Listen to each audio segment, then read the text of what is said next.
আমি মূলত চুড়িদার আর কুর্তিই পরি, কিন্তু আজ সকাল থেকে কেউ বাড়ি ছিল না।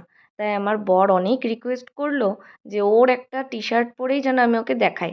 আসলে ও আমাকে কোনোদিনই টি শার্ট বা জিন্সে দেখেনি। তাই যখন ও বাজারে গেছিল, ওকে সারপ্রাইজ দিতে আমি ওরই একটা টি শার্ট আর ট্রাক স্যুট পরেছিলাম। তিলের নাড়ু ভালো খাই দেখে বড় মাসি শাশুড়ি অনেক তিলের নাড়ু পাঠিয়েছে।